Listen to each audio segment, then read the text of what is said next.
उत्तर काला पालिश मृदभांड अवस्था की कोई ग्रामीण बस्ती नहीं मिली है, पर इस मृदभांड के अवशेष बिहार के मैदानों में और पूर्वी और केंद्रीय उत्तर प्रदेश के मैदानों में 400 से अधिक स्थलों में पाए गए। सुदूर ग्रामीण आधार के बिना मध्य गंगा मैदान में शिल्प, वाणिज्य और नगरीकरण का होना हम सोच भी नहीं सकते हैं। राजा, पुरोहित, शिल्पी, वणिक, प्रशासन, सैनिक अधिकारी और अन्य कार्यकर्ता, इन सबों का शहर में रहना तब तक संभव नहीं है जब तक कि इनके भरण पोषण के लिए कर, बलि या नजराना और राजांश पर्याप्त मात्रा में उपलब्ध न हो। नगरवासी कृषकेतर लोगों का पेट ग्रामवासी कृषक भरते थे।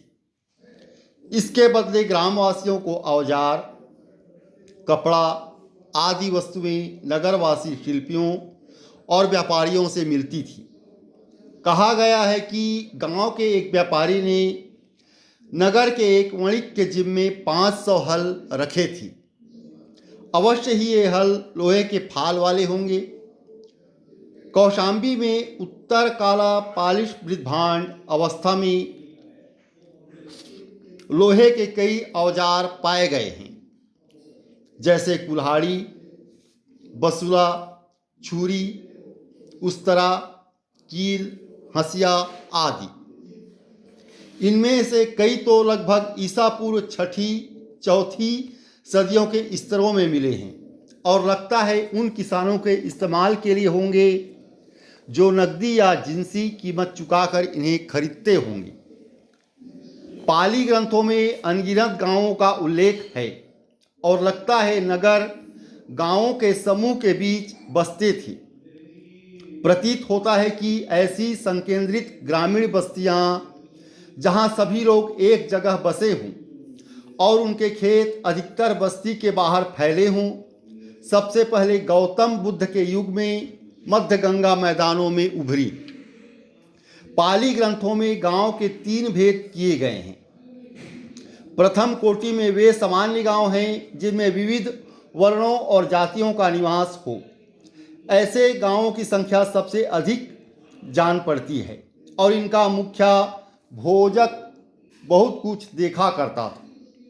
द्वितीय कोटि में ऐसे उपनगरी गांव थे जिन्हें शिल्पी ग्राम कह सकते हैं, जैसे वाराणसी के पास एक बढ़ई का गांव रथकार ग्राम था।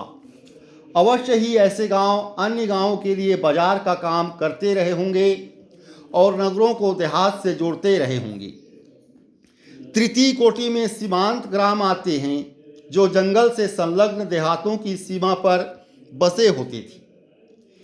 इनके निवासी मुख्यतः बहेलिए, शिकारी होते थे और इसी प्रकार अपना आहार बटोर कर जीते थे। गांवों की भूमि खेती के उपयुक्त टुकड़ों में विभाजित करके हर परिवार के बीच बंटी रहती थी। हर परिवार अपने अपने हिस्से के खेतों में अपने परिवार के लोगों को या आवश्यकतानुसार कृषि मजदूरों को भी लगाकर खेती करता था। खेतों को घेरने और सिंचाई की नहर बनाने का काम ग्राम प्रमुख के तत्वाधान में किसान लोग मिलजुल कर लेते थे। किसान अपनी उपज का 6ठा भाग कर या राजांश के रूप में चुकाते थे। कर की वसूली सीधे राजा के प्रतिनिधि करते थे और आम तौर से किसान और राज्य दोनों के बीच में कोई दरमियानी हकदार नहीं होता था। परंतु कुछ गांव ब्राह्मणों और वणिकों को उपभोग के लिए सौंपे हुए थे। खेत के ऐसे बड़े बड़े टुकड़ों की भी सूचना है जहां दासों और कृषि मजदूरों को लगाकर खेती कराई जाती थी।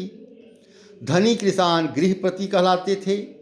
ये लगभग वैश्यों को एक उपवर्ग में आते थे। धनी किसान गृहपति कहलाते थे और वैश्यों के ही एक उपवर्ग में आते थे। धन्यवाद।